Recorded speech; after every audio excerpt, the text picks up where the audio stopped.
Pero ahora, aquí, ya pone la mañana en camino Álvaro Delgado. SEA Portones, 2 años de garantía y 3 controles remotos inviolables. Service los 365 días del año. SEA Portones, 2-601-2611. seaportones.com. Bueno, ¿cómo te va, senador? Buen día, bienvenido. Buen día, Alejandro. La verdad es un gusto que me hayas invitado nuevamente. Hacía tiempo que no venía y me acabo de enterar una buena noticia. ¿Cuál es? Que Pablo Milanés vino a Uruguay. Sí, se confirmó, creo que hoy estamos a lunes, creo que el jueves, viernes. A mí me quedó bastante marcada la impronta Pablo Milanés, Silvio Rodríguez, sobre todo Pablo Milanés en el primer año de facultad. Claro. Estaba muy de onda, hacíamos muchas reuniones, guitarra, y bueno, y Pablo Milanés con algunas canciones quedaron muy marcadas. Después le perdí un poco el rastro, porque él como que bajó. ¿Alguna Yolanda, alguna muchacha la habrás cantado alguna vez, no? Esas tertulias tan complicadas, ¿no? No, me imagino, no sé, estoy suponiendo. Aquella canción de todavía cada resto de humedad. Uy, sí. ¿Qué canción esa? Con esa nos iba bien. No podías fallar ahí. No, ahí no fallaba. Ahí no fallaba. ¿Y si te aprendías la letra? El breve paso en que no estás. Buenísimo, buenísimo. Es de las pocas letras que sé, ¿eh? Es muy buena canción. Muy buena canción, sí, señor. Ya la vamos a... ¿La tiene ahí a mano? Sí, póngala. Si la tiene ahí a mano, mi querido... Nos levanta el lunes. El breve espacio en que no estás. ¿Sí? A ver cómo suena, a ver.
Todavía quedan restos de humedad.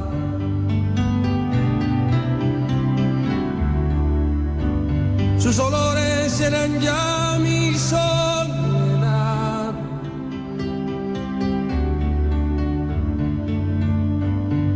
En la cama su silueta se dibuja, cual promesa de llenar el breve espacio. Bueno, acá estamos recorriendo lo que diría el maestro de la actuación, el maestro Stanislavski.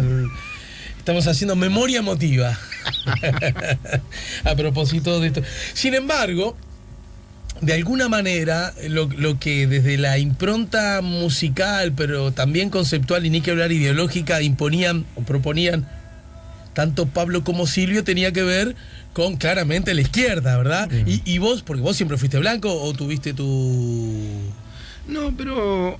A ver, no, pero entendés de lo que absolutamente. hablo, ¿no? Mi familia absolutamente apolítica, mi madre es cívica, toda la vida de militancia de la Unión Cívica, la vieja Unión Cívica, más bien apolítica, mi padre ballista.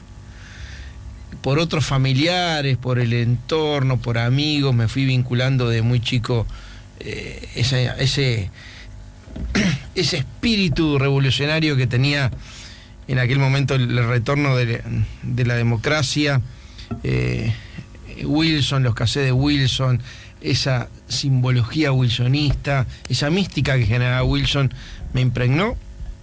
Quizás en aquel momento yo era muy, muy chico, yo estaba estudiando acá y haberme casi escapado el 1 de diciembre cuando Wilson da el mensaje aquel en la explanada municipal. Sí, después que lo liberaran, ¿verdad? Después que lo liberaran. Obviamente no había celulares, mi padre me buscaba, yo terminé llegando como a las 2 de la mañana, pero me fui, terminé colado casi cerca al lado del estrado, hablando con Pibel Devoto, me acuerdo, y fue, bueno, tocar el cielo con las manos. Y eso me quedó impregnado para siempre. Yo tuve militancia a nivel estudiantil en el liceo. Yo estaba muy vinculado al mundo gremial estudiantil. Más allá de que yo era nacionalista, tenía un fuerte compromiso con el gremio estudiantil en el liceo y después en la universidad, donde integré el consejo de facultad, donde integré el claustro, integré la asamblea general del claustro e integré el consejo directivo central de la Universidad por los Estudiantes. Ajá, mira, todo CGU, ¿no? Me imagino. CGU. Bien, mira vos. Bueno, ahí pero también te impregnaban, estas cosas te impregnaban. Sí, obviamente. Vos desideologizabas. No, porque además yo priorizaba el efecto, ¿no? Sí. Más que la ideología. Bandido. Pero en todo caso, saludos a tu señora esposa. Igual, esto es pre, ¿no? Esto es previo. No, pero en todo caso, hay algo, Álvaro, que de pronto generaciones posteriores, o diría incluso quizás generaciones anteriores, me pierdo un poco. Vos sos del 69, ¿no? Sí. Yo soy del 65, así que estamos ahí. La convicción por recuperar la democracia y derrotar la dictadura era lo que estaba por encima de todo. Entonces, yo siempre lo cuento, por supuesto que eran momentos terribles del Uruguay en el sentido que estábamos sin libertad, pero también eran unos momentos tan llenos de esperanza, con tanto vigor, con tanta alegría. Militar políticamente era la cosa más normal del mundo, porque justamente se trataba de que se terminara la dictadura. Quizás un poco grandilocuente lo que voy a decir, pero cada uno, haciendo lo que estaba haciendo, sentía que estaba colaborando en un proceso. Sí, claro. Haciendo historia. Sí. En esa pequeña historia la estaba construyendo, había un bien mayor a cuidar y a rescatar, y obviamente todo eso, con esa apertura, se destapaba los cepos, se abrían los cepos y bueno, había libertad, con lo cual la multiplicidad de opiniones, las discusiones, era una cosa que hoy lo ves en los tiempos y decís, bueno, era anacrónico, ¿viste? Horas discutiendo. Sí. Pero hay que verlo todo en su contexto, ¿verdad? Es muy difícil juzgar los momentos desde hoy o desde otro momento sin ver las características de esa coyuntura. Y la verdad que me impregnó mucho el tema, ayudar a militar para consolidar. Yo soy postdictadura, pero a consolidar la democracia. Todo el mundo entendía que estaba muy frágil, que había que ir generando espacios de libertad, de democracia, también en los gremios estudiantiles, también en los gremios universitarios. Bien. Bueno, hay muchos temas arriba de la mesa. De hecho, literalmente están arriba de la mesa, porque algunos de ellos incluso son portada hoy en los diarios. Hoy destaca Diario El País una nota a tu colega, el senador Marcos Otegi, senador del Frente Amplio, en particular de la lista 711. Le recuerda al público que asumió como presidente de la comisión investigadora por el caso ANCAP, ¿verdad? Él destaca: se pudo ser más austero, pero no hubo derroche en ANCAP. Y lo junto con algo que vos dijiste hace un tiempo, a propósito del superávit de ANCAP, porque ANCAP en el último ejercicio dio superávit. Y eso, 15 millones de dólares. Y eso me parece que debió haber sido recibido como una buena noticia por todos. No sé exactamente cómo lo viviste vos, pero sí dijiste que el superávit de ANCAP no se debe a la gestión del directorio. Con lo que entonces alguien podría decir, para arrancar y para empezar peleando. Pero ¿cómo? Resulta que cuando ANCAP tiene los enormes, gigantescos, históricos déficits, algunos de los cuales incluso tienen o podrían tener tienen la razón de ser investigados en el área judicial, ustedes elevaron denuncias al respecto, ¿verdad? Ocurre lo que ocurre, de pronto hay un viraje que responde a distintas causas y que provoca que ANCAP ya no pierda, sino que incluso tímidamente empiece a ganar y tampoco te sirve, entonces ni una ni otra. Te tenés que poner a Pablo Milanés. Bueno, y debajo suena El breve espacio en que no estás. Sí. Pero a ver, ni una cosa ni la otra. Primero, dos referencias a Marcos Otegi, el senador Marcos Otegi. Yo fui el que hice la denuncia original por la creación de la investigadora, fui el miembro denunciante, presentamos en aquel momento la preinvestigadora y después la investigadora, se aprobó la investigadora, me parece que fue sano para todos, para el Parlamento, generar una investigadora de este nivel, que estuvo acotada en el tiempo, 4 meses y medio, pero con gran intensidad, donde vimos errores y horrores en la gestión anterior de ANCAP. A Marcos le tocó presidir esta comisión. Sí. Si bien lo que estábamos hablando de hechos, obviamente sobrevolaban algunos nombres, ¿no?, que estaban responsables de la gestión.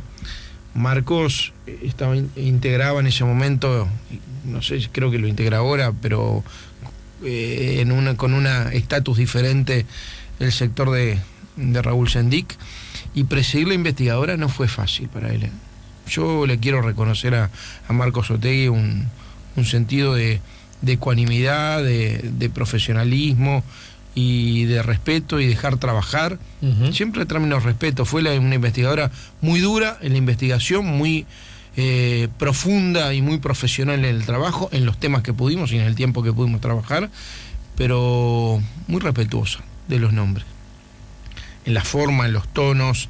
Y la verdad, yo empecé mi informe en el Senado cuando se terminó la investigadora, cuando debatimos los informes de los partidos, reconociendo la presidencia de Marcos Otegui, así que me parece que vale la pena hacer la mención. Lo segundo, primero, yo hablé del superávit de ANCAP después de $800 millones de déficit acumulado en 4 años y medio.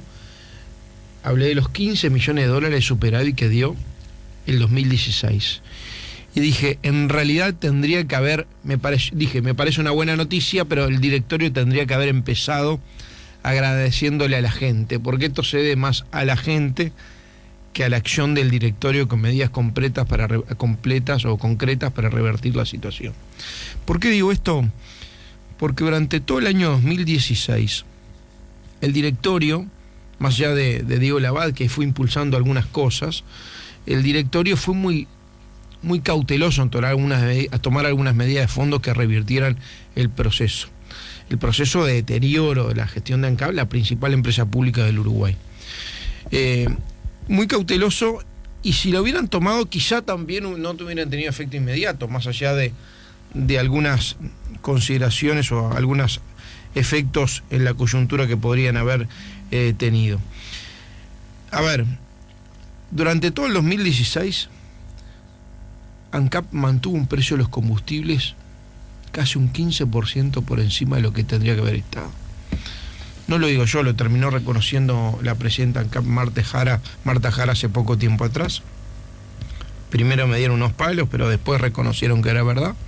¿Por qué digo esto? Porque en el octubre del 2015, ANCAP fija el nuevo precio de los combustibles. 2015, fin del 2015. ¿Con qué lo fija? Fijan los precios de referencia de los dos principales insumos, que son el 80 y pico % del precio del combustible. Previo impuestos, obviamente, que es el valor dólar y el valor petróleo. Petróleo porque lo importamos y el dólar porque hay que comprar dólares, porque el petróleo se compra en dólares. Y el petróleo, en aquel momento, ANCAP fijó un precio de referencia para el petróleo $50.25 y el dólar 29.60. Un mes después, el petróleo se derrumbó. En ese enero estaba por debajo de $30 el barril, no 50,25, por debajo de 30. Y el dólar nunca llegó a la cifra que había establecido ANCAP, estuvo rondeando 28, 27 y pico, 28 y poquito. Y eso pasó durante todo el 2016.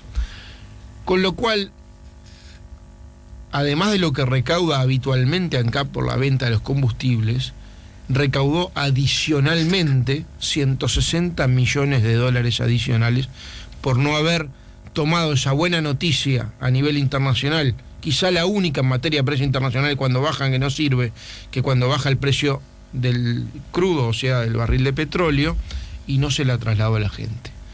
Y ahí está fundamentalmente, entre eso y algunos temas contables de pérdidas por deterioro de la mayoría de las inversiones, de $200 millones de inversiones de Portland y pérdidas por deterioro de una parte de las inversiones de Alur, ahí está por qué se llega al superávit del 2016. O sea, ¿es genuino? ¿Contablemente es correcto? Sí. ¿Es genuino? No es genuino, porque no tiene que ver con la gestión de ANCAP, tiene que ver con que la gente, todos los uruguayos, capitalizamos por vía indirecta a la empresa ANCAP, más allá, y ahí viene el otro elemento, de que durante el 2016 hubo capitalizaciones de ANCAP por parte del gobierno, $622 millones del Ministerio de Economía, un préstamo a la Corporación Andina de Fomento, Tan es así que la propia presidenta Marta Jara reconoció que sí, que en realidad no bajaron los combustibles durante el 2016 para pagar una serie de situaciones, entre ellos un nivel de endeudamiento muy grande. En todo caso, parece, teniendo en cuenta el corazón de las críticas que la oposición le ha hecho a propósito de ANCAP en las anteriores administraciones, que esta parece ser de talante distinto, ¿no? La administración, la actual, más profesional. La conducción, digamos. Yo lo veo con más actitud, con ganas, con un sentido mucho más profesional, más cauteloso en las inversiones, más honesta contablemente en determinar algunas cosas, mandar a pérdida por deterioro. Hoy las plantas de Sportland valen menos, después de 250 millones de dólares de inversión, valen menos que lo que valía el 2005. ¿Por qué? Porque mandaron a deterioro por pérdidas una cantidad, o pérdidas por deterioro, un porcentaje importante de las inversiones. Lo mismo pasa con las inversiones al UR. Este directorio ha desmontado una cantidad de aventuras empresariales y de inversiones que habían generado los directorios anteriores. Aventuras que en todo caso, vuelvo a citar a tu colega Otegi, puede que de alguna manera den la razón cuando dicen que se pudo ser más austero pero no hubo derroche. Vos eso no se la llevás, vos creés que hubo derroche. Es más, vos creés que hubo delito, ¿no? No, yo creo que hubo derroche, yo creo que hubieron irregularidades, errores y horrores en la gestión, hubieron irregularidades en la gestión y algunos elementos que para nuestro juicio tenían la presunción de que puede haber alguna figura delictiva. En 6 de los 15 capítulos que concluimos la investigadora, 6 de ellos fueron a la justicia penal y hoy están en trámite de la justicia penal. Uno puede tener la presunción, yo no voy a decir, y no me vas a hacer decir acá, ni en ningún otro lado, ahí está el tal delito, no. Cuando uno tiene la presunción, y lo hablo no a título personal. Si le va la denuncia, sin picardía, presunción. Sí. Bueno, presumís que hubo delito. Tengo elementos de convicción suficiente, no personal, esto se discutió en la bancada del Partido Nacional y que lo firma son todos los senadores del Partido Nacional, que pueden haber alguna figura delictiva que amerita ser analizada por la justicia penal. ¿La oposición se la está jugando a que la justicia de alguna manera compruebe que hay delitos para que de ese modo, lo pienso en estos términos, de ese modo quede ante la ciudadanía expuesto un golpe al hígado de la construcción histórica cultural? ¿Cuál? Que la izquierda no comete delitos. ¿Se entiende? Sería como pegarle al hígado, decir, ustedes, lo que toda la vida, bla, bla, bla, resulta que ustedes cometieron delito, como alguna vez quizás cometimos nosotros. Mirá, sería muy simple de hablarlo en esos términos. Ya hubieron ejemplos, ¿no? Pluna, procesamiento de Pluna, hubo 2 jerarcas procesados. El tema casinos, hubo otros jerarcas procesados. En el tema ANCAP hicimos lo que teníamos que hacer. Yo hubiera preferido que antes de la investigación penal de la justicia hubiera habido por parte del Parlamento Nacional tratar de determinar responsabilidades políticas, que fue lo que intentamos hacer. La discusión en el Senado sobre los informes era, bueno, que hay responsabilidades políticas de tal y tal y tal y tal sobre estos hechos. Y el frente se abroqueló, en decir, no hubo nada. Después uno empieza a ver con declaraciones... No, más o menos, porque en la interna no... Pero en la votación sí. Ajá. Es más, propusimos que todo el Senado enviara a la justicia el tema, antes de hacerlo por parte del Partido Nacional y después el Partido Colorado, Partido Independiente y Unidad Popular. Pero ¿sabes lo que pasa? Fue tan grande el tema de ANCAP que era como intentar tapar el sol con una mano. Perder 800 millones de dólares. 800 millones de dólares en 4 años, una empresa que es estatal, que es monopólica, que tiene precios administrados, hasta el 2014 con expansión económica y récord de venta de combustible. Hay que hacer mucha fuerza para eso. Yo tuve jueves y viernes en Tacuarembó, Paso los Toy y Durazno. Y en Tacuarembó estuvimos haciendo una recorrida de medios con el diputado Wilson Esquerra. Y Wilson decía, esto equivale al presupuesto de 20 años de la Intendencia de Tacuarembó. 20 años, este déficit de ANCAP. Para aterrizarlo en la realidad. Y te voy a decir más, hay cosas que podrán o no ser delito, pero que en realidad hablan mucho del derroche, que acá dicen que no hay. ¿Vos crees que sí, que lo hubo? Sí, absolutamente. Que hubo inversiones mal hechas, no hubo planificación, no hubo profesionalismo y hubo derroche. A ver, el otro día nos acabamos de enterar que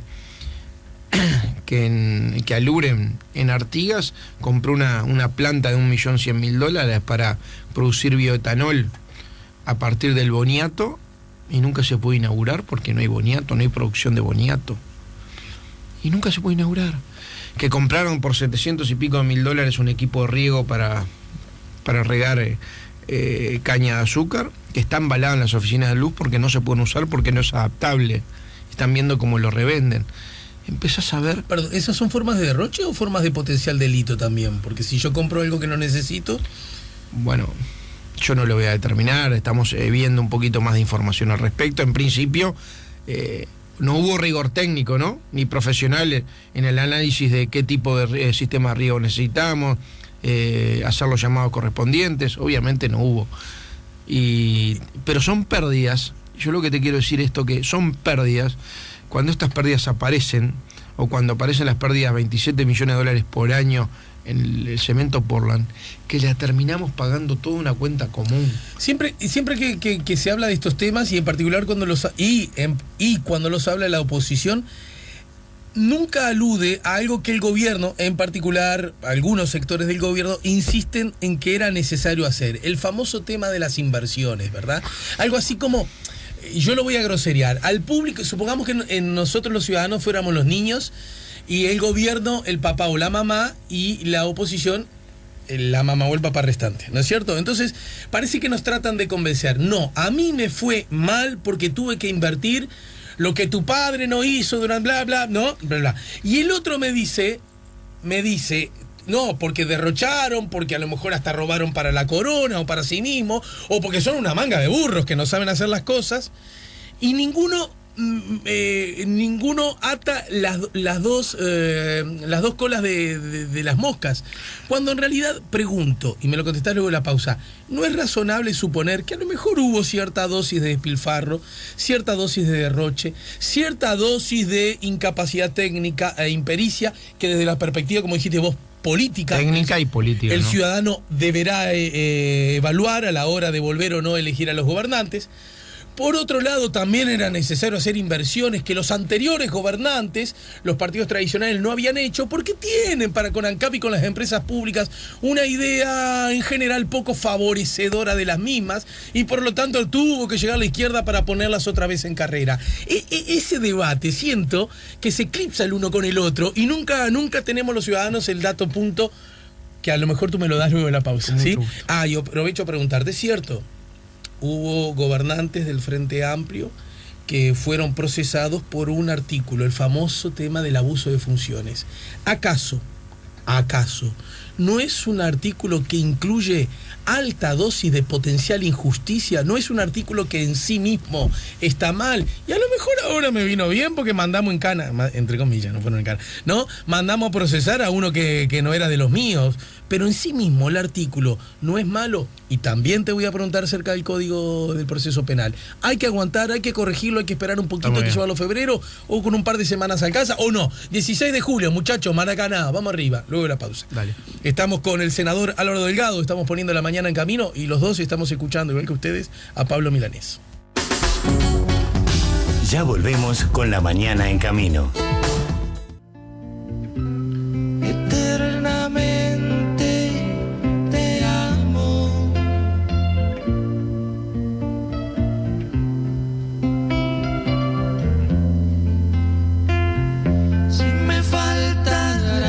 Bueno, Yolanda está sonando Pablo Milanés. Bueno, así que es probable que en 3 meses te des una vueltita por el auditorio, entonces. Sí, la verdad que sí. ¿Te puedo preguntar una? Sí. Yo soy senador de la República, como vos, ¿no? Encabezo el sector más importante de la oposición, que desde la estricta perspectiva objetiva tiene fundadas chances de creer que puedo ganar las próximas elecciones. Estoy bien en todo lo que digo. Soy austero, soy firme, soy jugado, pero objetivo, ¿no es cierto? Sí, de merecer la confianza de la gente.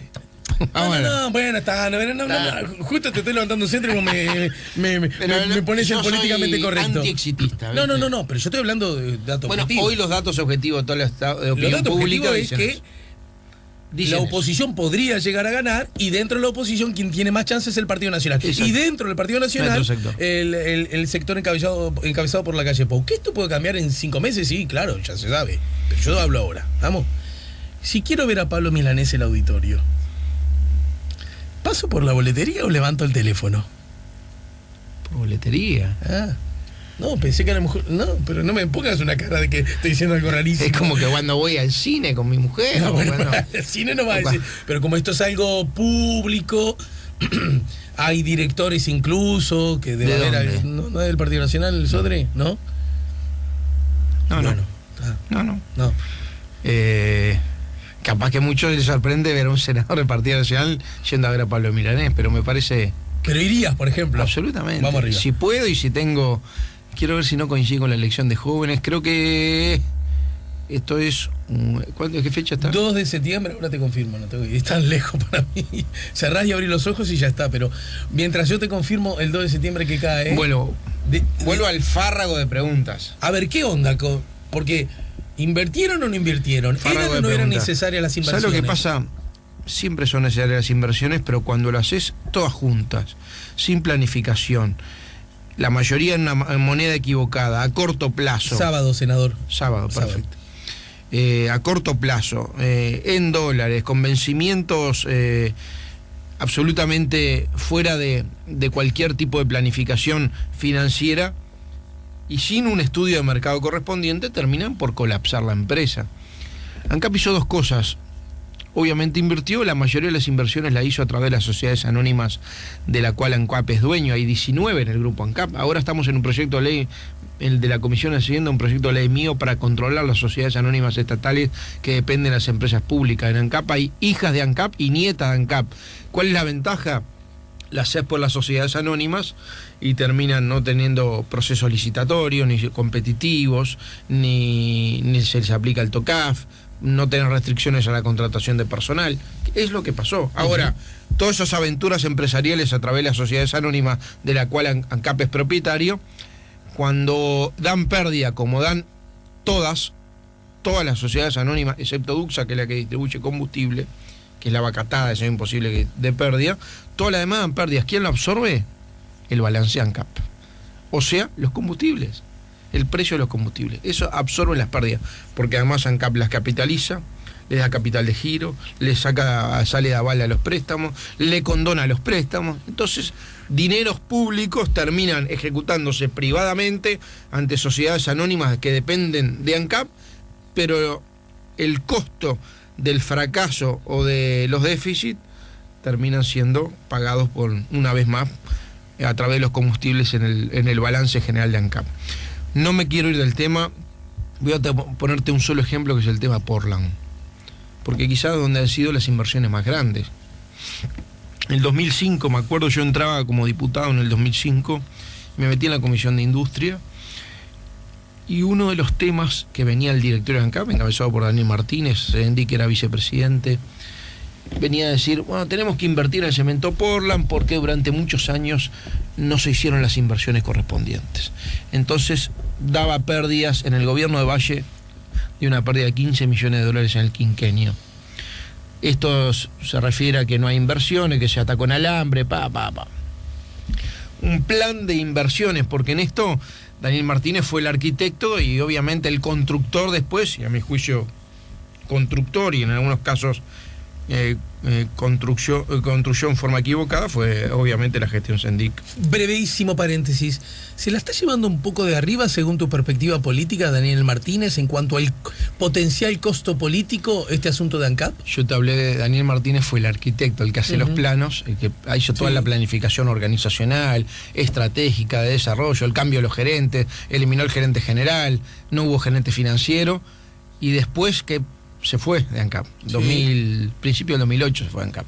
Quien terminó ejecutando eso, y ejecutando además en forma, muchas veces en forma equivocada, fue Raúl Sendik, pero a través de un plan estratégico preparado del 2005 al 2007. Perdóname, Álvaro, pero no entiendo cómo me respondés la pregunta. ¿Decís que sí, que se la está llevando un poquito de arriba? No, que es parte responsable Ajá. del proceso. Quizá pero no luce no como la el que más, pero ¿verdad? Lo que pasa que ¿a quién responsabilizas? ¿Al que ejecuta? O al que en definitiva hizo un diseño organizacional y de planificación. Lo tangible es la ejecución, ¿verdad? Entendido. Bien. A ver, voy al tema del Portland. Cuando empezó el 2005, dijeron, acá se perdía 15 millones de dólares en 5 años anteriores porque no había inversiones. Vamos a hacer un plan de inversiones de 250 millones de dólares. Y lo hicieron. Invirtieron 250 millones, 248 para ser exacto, millones de dólares en los 10 años del gobierno de Vázquez y de Mujica. Pero ahí no perdieron 15 millones de dólares en 5 años. En el gobierno de Vázquez no perdieron 15, perdieron 60. Y en el gobierno de Mujica no perdieron 60, perdieron 123. 123. Con lo cual, después de 10, ahora de 12 años del gobierno de Frente Amplio, vamos perdiendo cerca de 210, 215 millones de dólares. Hoy estamos perdiendo 25, 26, depende del año, millones de dólares por año. ¿Viste el lío de los jardineros? En las plantas de Portland habían 85 guardias de seguridad, 40 jardineros tercerizados. Estos son los valores, ¿no? 200 jardineros por 3 meses a $200.000. 40 jardineros, perdón, por 3 meses a $200.000. Toda esta hipertrofia en el desarrollo de las inversiones, sin un sentido del negocio, termina colapsando el negocio. Hoy, después de todas esas inversiones, se pierde más que antes, obviamente, pero además se produce menos que antes, menos que el 2005. Hay algo que nos cierra. Y dentro de eso hay 80 millones de dólares enterrados en contenedores en Paysandú, al lado del río, donde está un horno que compraron para Paysandú, que nunca lo compraron, 80 palos verdes, y nunca lo instalaron para el planta Paysandú. Sobre el asunto tengo muchos puntos más que abordar. Esta gestión de ANCAP pasada le hizo mucho mal a la imagen de la empresa pública ANCAP. Los que dicen defender las empresas públicas, la verdad, le hicieron la peor propaganda posible. Yo que tengo una sensibilidad especial por el tema de empresas públicas, en un sentido positivo. ¿Vos no sos una antiempresa? No, absolutamente. Pero es más, no respondés a la corriente política, histórica, ideológica, antiempresa. Ni me voy con la corriente, ni esto me pongo en el lugar más cómodo. Yo no quiero que ANCAP se destruya, quiero que ANCAP sea... Pero se puede ser antiempresa, se puede decir, sí, pero no esto le hace mal a Uruguay. Pero no es mi caso. Ajá. Yo digo, esta gestión le hizo mucho mal a ANCAP. Yo quiero un ANCAP eficiente, ágil. ¿Dónde están los antiempresa pública en el Partido Nacional? Pero en algún lugar tienen que estar, si estaban hasta hace media hora en la historia. ¿Ahora que no están?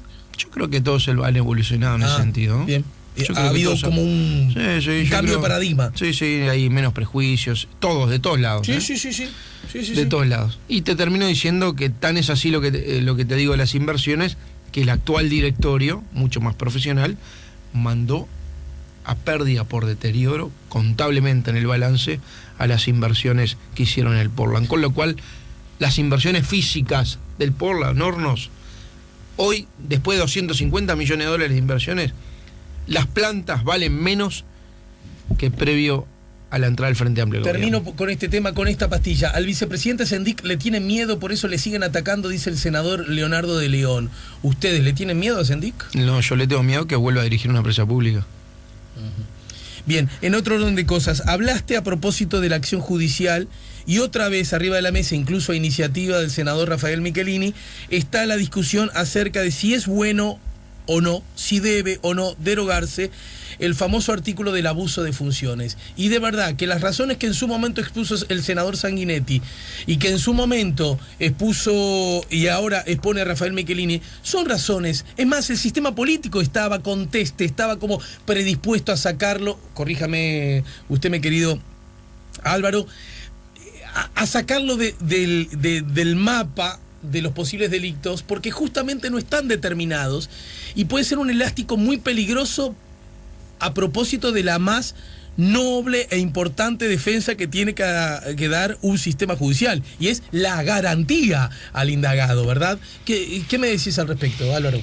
Primero, este delito no es nuevo, este delito está dentro del código. Cuando las veces que se cambió el código, entre ellos yo era diputado, el Frente Amplio decidió no eliminar este delito, que es general, algunos dicen que es residual, que es impreciso, que podemos coincidir en eso.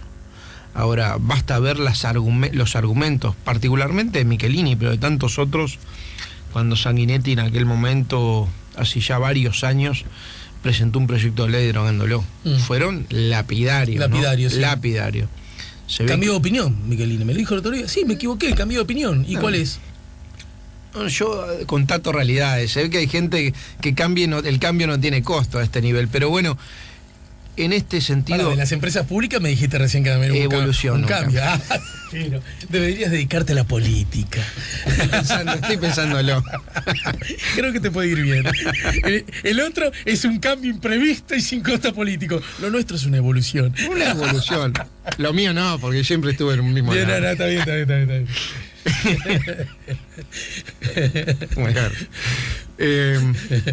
Volvamos al tema. Estoy tomando una clase, muchacho. Si me llega el bien porque tuve grandes maestros como vos. El Frente Amplio presentó, particularmente el senador Michelini presentó la derogación del delito de abuso de funciones. Intempestivamente, de apuro. Es más, en la Comisión de Constitución lo hizo votar hace pocos días atrás. El Partido Nacional votó en contra de la derogación del delito de abuso de funciones. El Partido Colorado también, el Partido Independiente también. Solo salió de comisión con los votos del Frente Amplio. Y bueno, el 6-7 de junio, el Frente Amplio vamos a ver hoy en coordinación. Yo soy el coordinador de la bancada del Partido Nacional. Estoy en la coordinación con los demás partidos políticos. Vamos a ver cuál es la propuesta del Frente Amplio cuando lo quieren llevar al plenario de la Cámara de Senadores.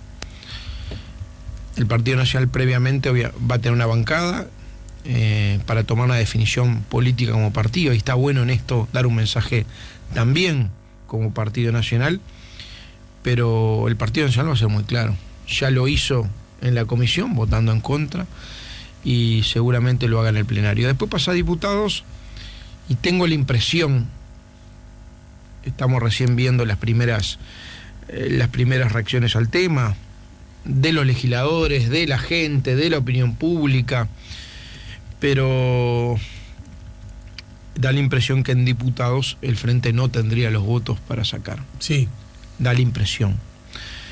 Con lo cual, a mí hay algo que no me suena del todo bien, que es el apuro. El apuro. No te olvides que derogar el delito de abuso de funciones obviamente genera efectos benévolos, porque la retroactividad de la ley penal existe cuando es más benévolo que la que está. Con lo cual, sí. Abarcaría en este caso, por ejemplo, a Caloya y a Lorenzo, ¿verdad? Y obviamente para adelante.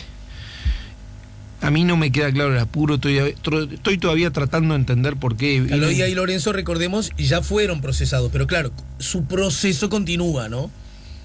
En realidad fueron procesados ya. Exacto, pero empieza el proceso, y en este caso, obviamente, los beneficiaría una derogación de este delito de abuso de funciones. Tiene efectos para adelante y tiene efectos para atrás. Pero acá es donde, de verdad, Álvaro, acá es donde me parece que debemos mirarnos todos a los ojos para contestar esta pregunta, no para tener la misma posición, para contestar la pregunta. Del mismo modo que aplica con toda claridad lo que tú acabas de decir, loco, claro, esto lo haces porque tiene nombre, apellido, beneficia Rafael. Estuvo Michelini hace la semana pasada, algunos días, y por supuesto que hablamos del asunto. Claro, esto es con nombre y apellido, beneficia a 2 de los tuyos. También alguien podría decir, no lo querés sacar porque ataca a 2 de tus adversarios. Bueno, pero lo que pasa es que el Frente Amplio en su momento, cuando se discutió el Código Penal, y debo decirte además, hay una reforma del Código Penal en diputados. Hoy están diputados una nueva reforma del Código Penal con varios artículos. Me cuesta creer, porque si el Frente Amplio repentinamente puso este tema arriba de la mesa que no estaba, después de haber tenido la posición contraria, ¿por qué no lo mete en una reforma del Código Penal y no lo hace con un artículo separado? que sería mucho más lógico, procedimentalmente más lógico. Cuando hay en la Comisión de Constitución de Diputados está la reforma del Código Penal de algunos artículos, ¿por qué no lo propone ahí? Todas estas cosas que obviamente vamos a estar analizando en estos días con asesores. Pero obviamente la mano viene como para que en Senado el Partido Nacional no apoye esta iniciativa, ¿no? Analizando en estos días como partido. En este caso está bueno que haya una oposición partidaria, me parece que es un mensaje claro.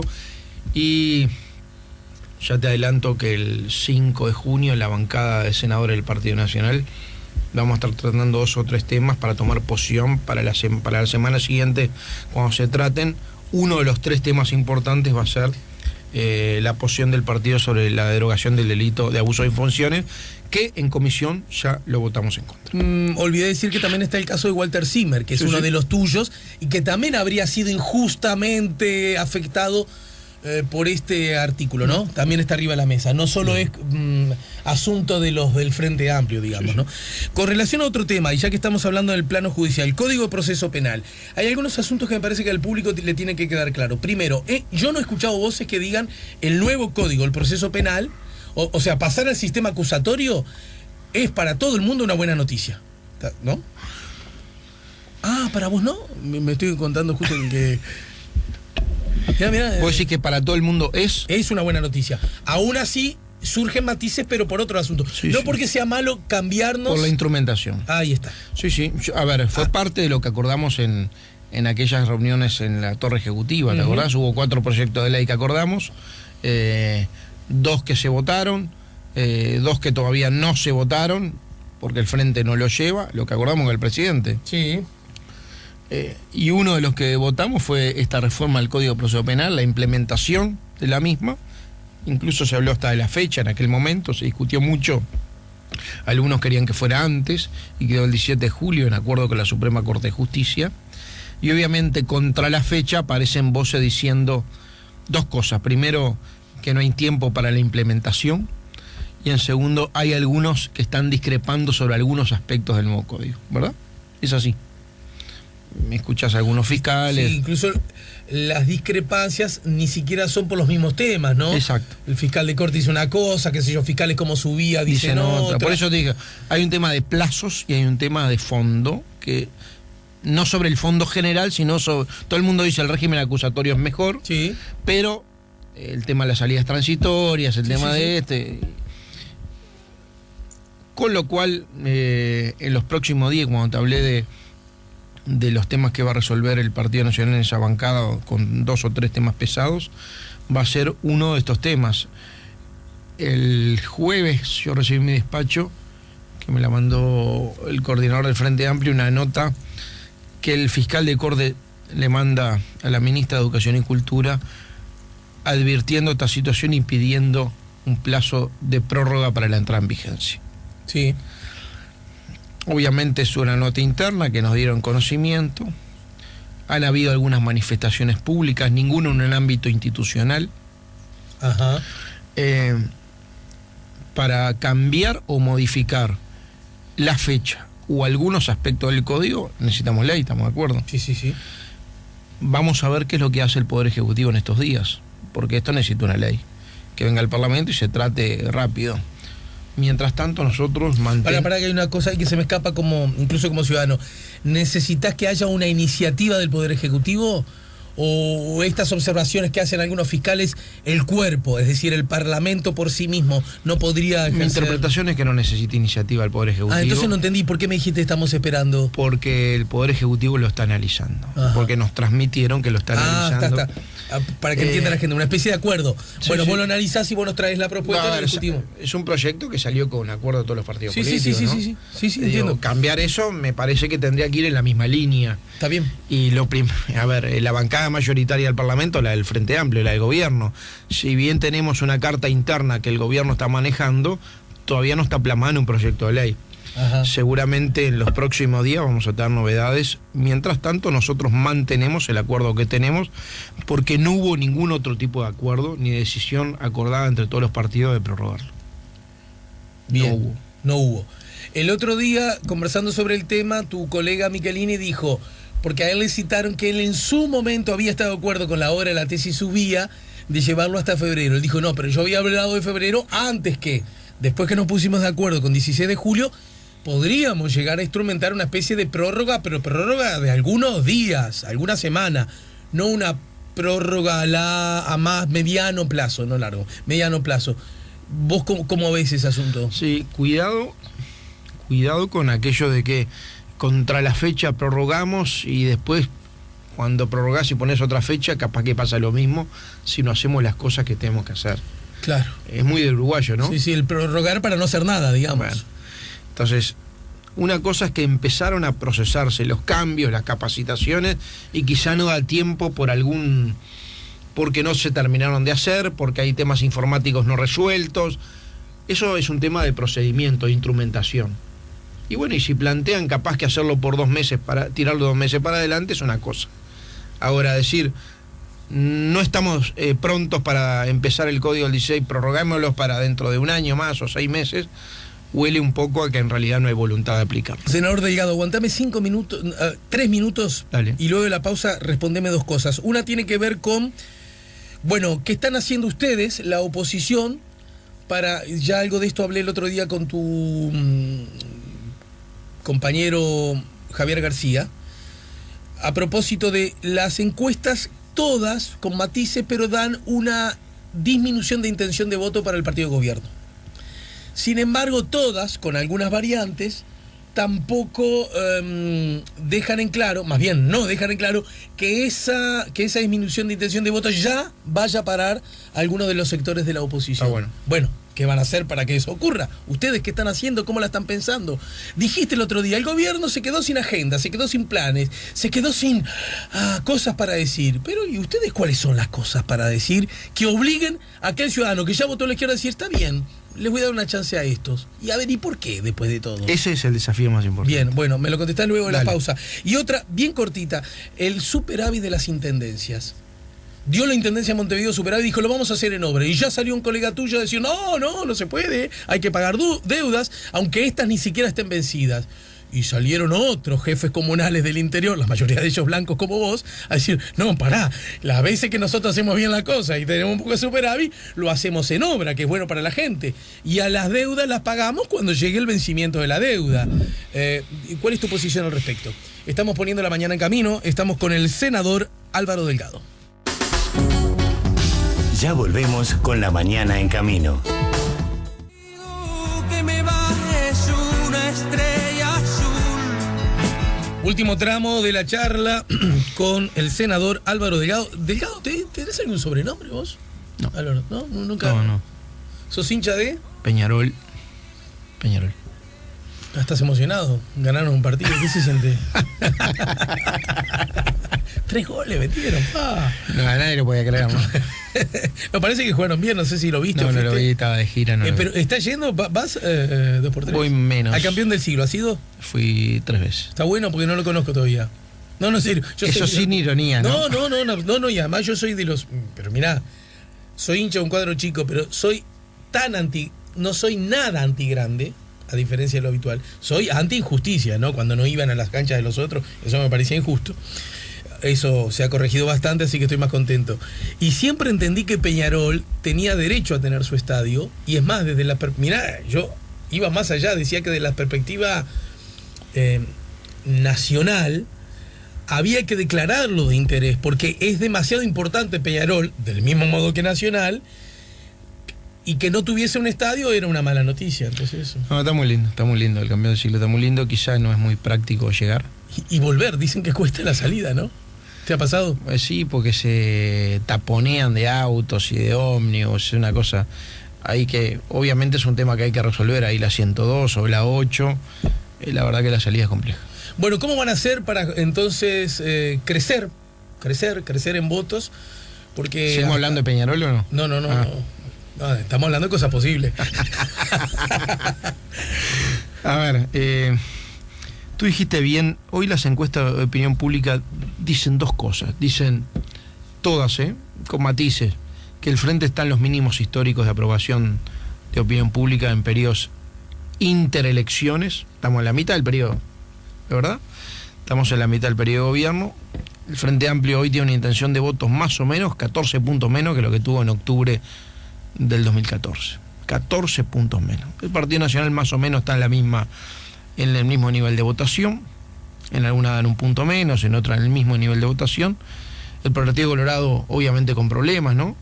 El Partido Colorado con problemas.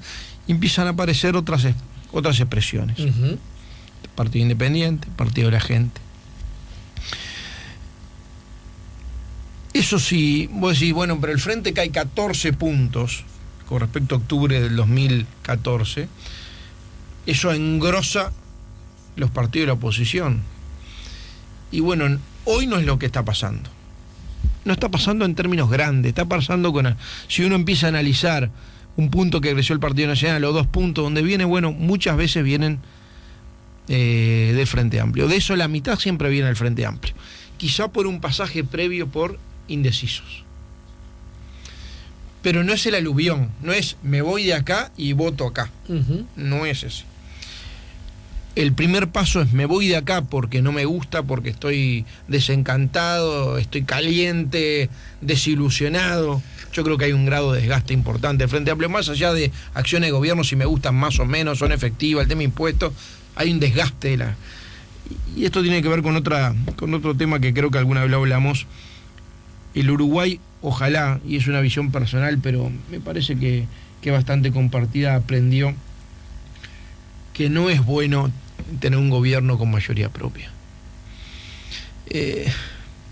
Pierde calidad de democracia, de diálogo, de valor del diálogo, de aceptar o discutir ideas ajenas, porque todo termina broquelado en una interna. Todos somos rehenes en una interna de un partido que tiene mayoría propia.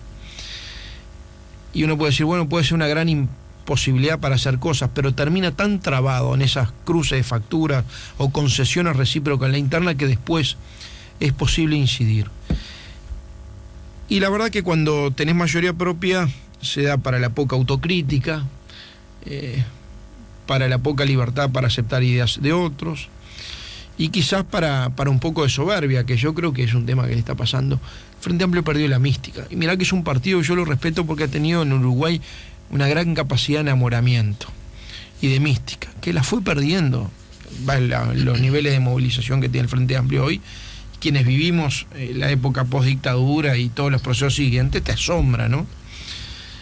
Que es un tema general. En el Frente se nota más. El Partido Nacional fue recuperando de a poquito una capacidad de movilización muy fermentada, el producto de quizás hasta de muchas corrientes. Ahora el 2 de septiembre son las elecciones de jóvenes del Partido Nacional. La otra vez votaron 50.000 gurises, casi 50.000 gurises en la elección de jóvenes del Partido Nacional.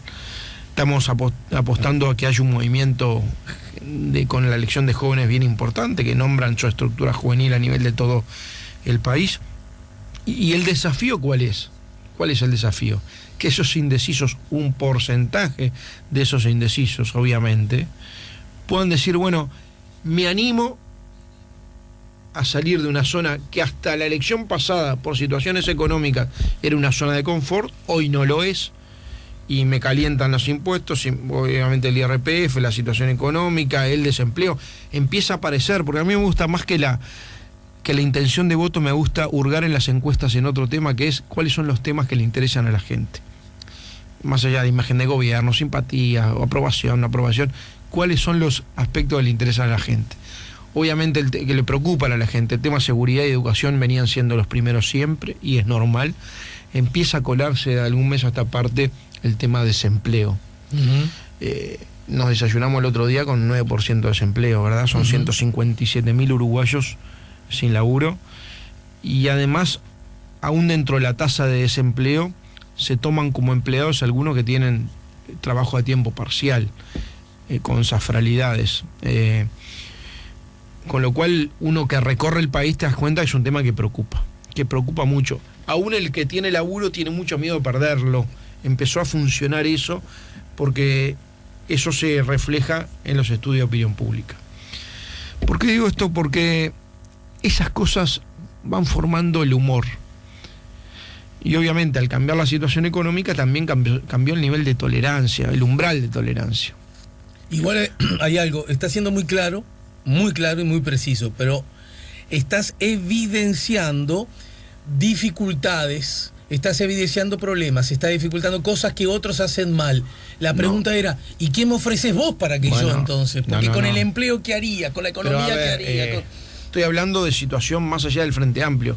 ¿Qué es lo que capto yo en base a lo que leo y a lo que veo y a lo que escucho del humor de la gente? Porque hay mucha gente que quizá votó en la pasada elección al Frente Amplio y a Tabaré Vázquez, hoy dice, bueno, no lo voto, estoy desencantado, estoy desilusionado, estoy desmotivado. Y esa gente que dice, te voto a vos, no te dice te voto a vos. Lo primero que hace es decir, bueno, la verdad, tomé una decisión, no lo voto de vuelta a ellos, o sea, el Frente Amplio. Por ahora, ¿no? Porque los analistas dicen, esos están en el umbral de los indecisos, no están diciendo yo a vos nunca más. Esta es la decisión, por ahora no lo voto. O sea, partís de no de una situación neutra, sino de una situación comprometida, con votó a los otros y ahora no los vota. Con lo cual entran en este mar de indeciso de gente que se pone más crítica con el voto. Con lo cual el desafío de enamorar a esa gente es más importante. Sí. Quizás más difícil, pero es más importante y es más lindo. De enamorar, de generarle esperanza. No se gana una elección sin darle un sueño, una esperanza, una posibilidad de que se pueden hacer las cosas diferentes, pero además se pueden hacer las cosas mejores. Y va a empezar a pasar, más allá que faltan 2 años y pico para las elecciones, que en este segundo semestre, en varios temas, vamos a aterrizar muchas propuestas de cómo sería la alternativa a un gobierno diferente. Que va a tener que ser un gobierno acordado, porque nadie va a tener mayoría propia, y está bueno que sea así. O sea, hoy la oposición en un balotaje le estaría ganando al Frente Amplio, pero implica un esfuerzo, principalmente del principal partido de la oposición, que es el Partido Nacional, de tener la amplitud para acordar. Y yo te iba a adelantar algo más, que es una visión personal. No es cambiar una mitad por otra, o un poco, o más o menos una mitad por otra. Yo trataría de no ser excluyente en ese sentido. Muchas de las cosas que nos quejamos del Frente Amplio, yo creo que tenemos que tener la humildad y la inteligencia de no hacerla, de no ser excluyente, porque perteneces a otro, no puedes ni opinar ni incidir. Y ese es el desafío más importante, generar puentes con el Uruguay, que está muy partido en ese aspecto, y está muy desilusionado en general. Va a haber en la próxima rendición de cuentas, ya el primer quizás parteaguas. Nosotros venimos a un ajuste fiscal importante. La situación económica está con un 4% de déficit fiscal, con una tasa de desempleo del 9%, con un crecimiento muy limitado, con las inversiones paradas, con el gobierno con una UPM dependencia en muchos aspectos, uno lo ve. Venimos a un ajuste fiscal donde en la rendición de cuentas pasada, que empezó a regir este año, hubo un aumento del IAS, un aumento del IRAE y un aumento del IRPF. Y en enero aumentaron las tarifas públicas, la mayoría de ellas por encima de la inflación, y lo peor de todo que aumentó ANCAP cuando no había bajado, había generado un aumento encubierto por no haber bajado los combustibles cuando había bajado el año anterior. Eso la gente lo sintió. Las tarifas fueron en el marco de la inflación en realidad, ¿no? No, la mayoría por encima de la inflación. Es más, en algunos casos, con algunas propuestas técnicas internas de hacer una rebaja de tarifas, ¿no? UTE tuvo una propuesta de ajuste mucho, sí, es cierto, mucho menor de lo que terminó siendo. Los servicios técnicos de UTE, yo tengo el informe. ¿Por qué? Porque además hubo todo un esfuerzo del Uruguay de generar, y un producto además de un acuerdo multipartidario de impulsar un cambio en matriz energética que generaba energía más limpia, pero además más barata. O sea, el costo de abastecimiento de la demanda eléctrica hoy es mucho menor que anteriormente. Sí. Tan es así que UTE tuvo un superávit de 440 millones de dólares. 430. Y eso que me decís que eso no es mérito del gobierno, sino de un acuerdo intrapartidario. No, interpartidario. A ver, los acuerdos multipartidarios del cual yo participé definió los lineamientos, los pisos y los cómo lo aplicó el gobierno, obviamente, y es normal que sea así. Pero fue una política de Estado. Eso bajó el costo de abastecimiento de la demanda, no se vio reflejado en las tarifas de UTE, porque bueno, fue un elemento para utilizar para recaudar. Obviamente, para tratar de batir en algo, por lo menos el objetivo es tratar de, a través de empresas públicas, me imagino, abatir un punto del déficit fiscal, alguno lo ha dicho medio solapadamente.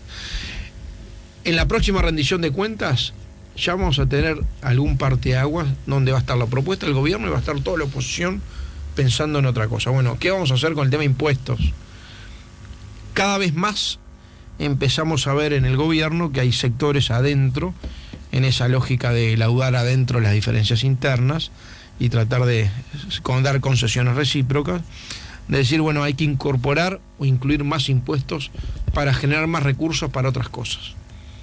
Yo creo que el Uruguay no resiste más impuestos. Ahí vas a tener seguramente una posición de la oposición, y obviamente liderada por el Partido Nacional, en contra de aumentar impuestos, pero además con una adicional, ¿qué sería nuestro horizonte vinculado a cómo distribuir la carga impositiva? Bueno, vas a ver que en muchos temas, que además no solo coincidimos en el Parlamento, sino además estamos coincidiendo en las propuestas, en educación es un ejemplo, en seguridad también, va a empezar a haber alguna coordinación mayor con algunas propuestas de la oposición.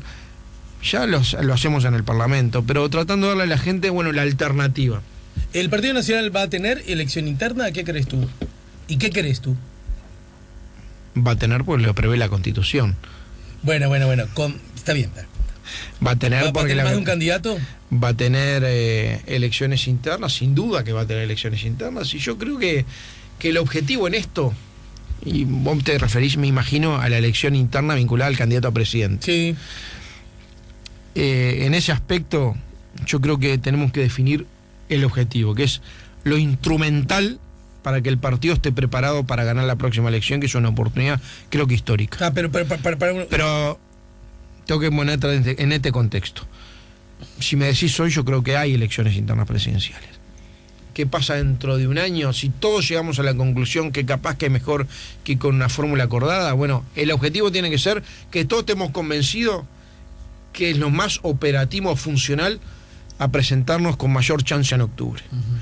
Hoy el escenario es elecciones internas para el candidato a presidente. Enuncio un no del casi Partido porque Nacional. se nos recontra fue el tiempo ya. Algo que te dejé planteado, así no quedo en deudas con el público. A propósito, yo tengo superávit, soy intendente. ¿Qué hago? ¿Pago una deuda aunque esta no se haya vencido aún?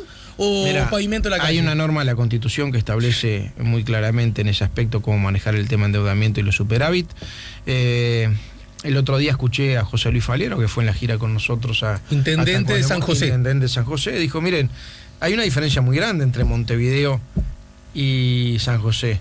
Yo el superávit lo aplico en obras. ¿Por qué? Porque no tengo endeudamiento.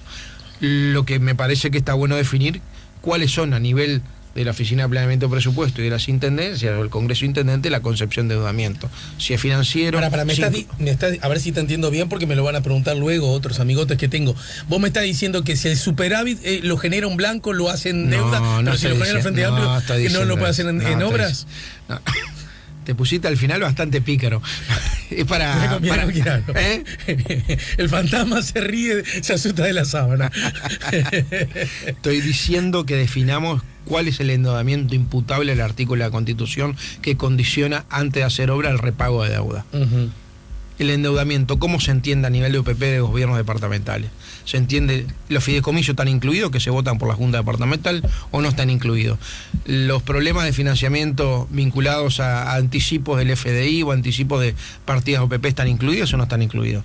¿O es endeudamiento liso y llano con el sistema financiero, por ejemplo? Bueno, una vez que definamos esto, yo creo que se desenreda la maneja por el otro lado. El ejemplo que el otro día escuché, José Luis Falero, intendente de San José, dijo, yo tengo superávit, lo voy a obviamente aplicar en obras, es justo con la gente y obviamente es correcto, porque entre otra cosa, a diferencia con Montevideo, yo no tengo deuda. ¿El resto de las intendencias blancas tenés idea cuál es la situación? No, es muy disímil. Bueno, muchas gracias, Álvaro. Como siempre, gracias por tu tiempo, gracias por la atención, gracias por la claridad. La seguimos más temprano que tarde, ¿sí? Con mucho gusto y nos vemos por lo menos el 3 de septiembre. ¿Cómo te llevas? Sí, bueno, no sé, porque yo a lo mejor tengo función, no sé si podré ir. ¿Cómo te llevas con Juan Castillo? Porque te lo vas a cruzar. Yo muy bien, con Nero Castillo tengo una vieja relación. Mirá lo que voy a decir. A ver. Está haciendo un buen trabajo. Mirá. Está haciendo un buen trabajo. Pará, está ahí, decile al negro que entre un segundo, decile que entre ahí. Que ya de paso que se lo diga y que lo escuche. Es hincha de Rampla, es hincha así Rampla. que Estoy hablando del Ministerio de Trabajo. Sí, me estamos hablando del Ministerio de Trabajo, sí. Estamos al aire, chiquilines. Hola, Juan, buen día. Te estaba diciendo que estás... No sé si te lo escuchó. conozco hace tiempo, es una persona de mucho diálogo y códigos. Muchas veces hablamos por teléfono, muchas veces por problemas. Tratamos de ayudar, él también trata de ayudar, está haciendo un buen trabajo. Obviamente no todo el mundo va a tener la misma la misma opinión en función del lugar donde está en la sociedad, pero yo sé que le pone muchas ganas a la solución de los temas y muchas veces le cuesta dejar a un lado algunas convicciones ideológicas en pos de un bien mayor. Sé que hace el esfuerzo, lo conozco hace mucho tiempo y sé que hace el esfuerzo. Bueno. Bien, bueno, mirá que no me metí de atrevido. No, yo hice la señal. No, yo hice la señal, claro. Y entré, viste, como la canción de Silvio. Bueno, es un gusto poder estar con ustedes, Alejandro, Álvaro. Bueno, no sé, lo demás se evalúa en el trabajo de uno.